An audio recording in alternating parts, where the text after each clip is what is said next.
อันนี้หมู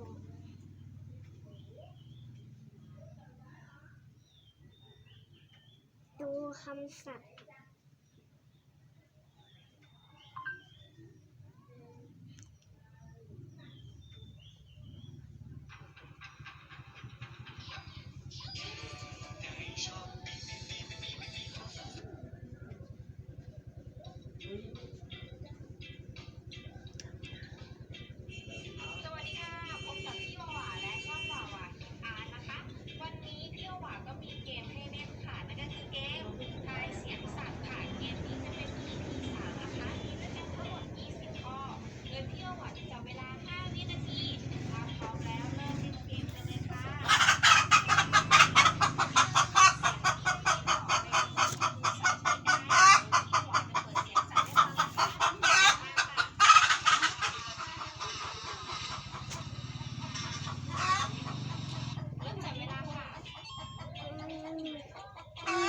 แมลงวันโอเค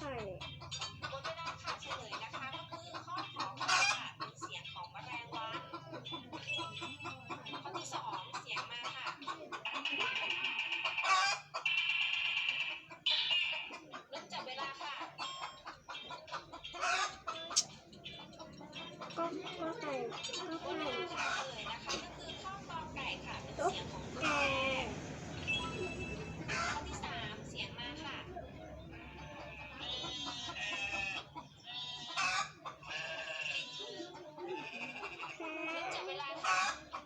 แพะ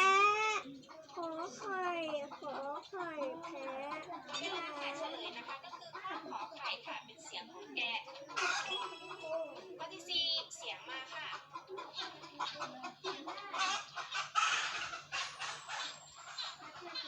เริ่มจับเวลาค่ะเราที่มันอยู่ในน้ำใช่ไหมหมดเวลาค่ะเฉลยนะคะก็คือข้อคอควายเสียงปลาโลมาข้อที่ห้าเสียงมาค่ะ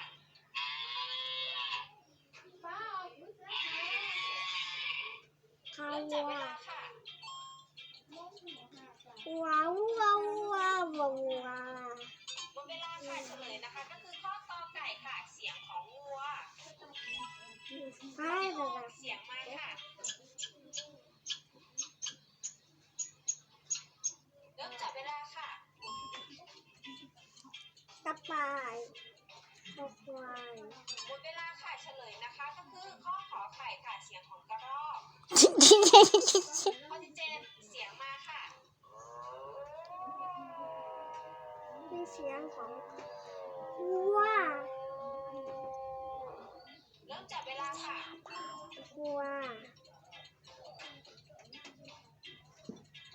กวางหมดเวลาค่ะเฉลยนะคะก็คือข้อคอควายค่ะเสียงของกวางเปลี่ยนได้ทันอะไรเริ่มจับเวลาค่ะ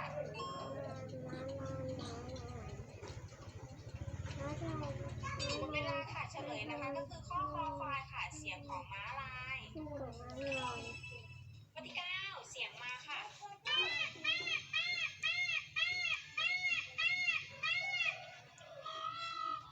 นกจูงจับเวลาค่ะแน่นะแน่สิหมดเวลาค่ะเฉลยนะคะก็คือไม่หยวนะเป็นเสียงของนกยูงข้อที่สิบถูกไหมฮิปโปโปเตมัสไม่หยวนะ ไม่ยั่วสิไอ้กินขี้ตัวอะไรมันก็บอกว่าเป็นฮิปโปอ้าวถูกต้องนะครับข้อที่11เสียงมาค่ะวานเริ่มจับเวลาค่ะถ้าเสียงประหลาดอย่างนี้ก็คือวานมันร้องเสียงดังนะมันคือเสียงอะไรวานเฉลยนะคะก็คือข้อขอไข่ค่ะเป็นเสียงของปลาวานถูกต้องวานก็คือปลาวานนะเหรอนกเขาเรือเดี๋ยวรอดูนกเขา หมด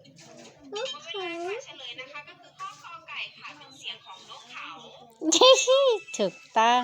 13เสียงมาค่ะสล็อก ใช่เหรอ ใช่จับเวลาค่ะ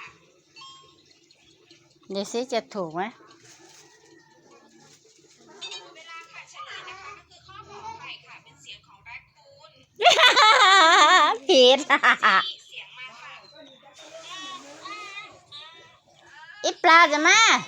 แม่นี่คือตัวอะไรอ่ะแม่ตัวนี้คือตัวอะไรอ่ะ ชะนีป่ะ ไม่ใช่ค่ะเฉลยนะคะก็คือข้อคอควายค่ะเป็นเสียงของสล็อตสล็อตอ๋อเมื่อกี้มันคือสล็อตเสียงมาค่ะ ผิดเหรอ นกป่ะ ลูกเขียบ เหรอ จับเวลาค่ะ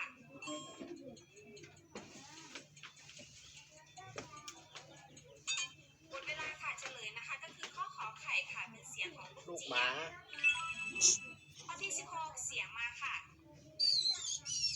เป็นเสียงของหนู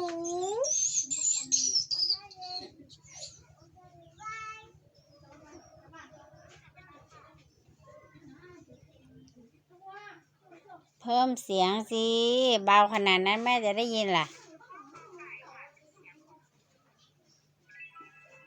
ข้อที่17เสียงมาค่ะขึ้น แม่ว่าไม่ใช่ เขาไม่ว่าใช่นะขึ้นเริ่มจับเวลาค่ะขึ้น อะไร ขึ้น มารวย เวลาค่ะเฉลยนะคะก็คือข้อคอควายค่ะเป็นเสียงของพึ่งข้อที่18เสียงมาค่ะแม่ เสียงหมา แม่ข้อที่18คือวังโหงพีเหรอที่เกิดหมาตอกหมดเวลาค่ะเฉลยสุนัขก็คือข้อกอไก่ค่ะเป็นเสียงของสุนัขข้อที่19เสียงมาค่ะแมวแมวแมวแมวแมวแมวแมวแมว อะไร แมวแมวแมวแมวแมวแมวแมวแมว เอาไปกินแทนข้าวเช้า แกะใส่ถ้วยแล้ว 20เสียง แล้ว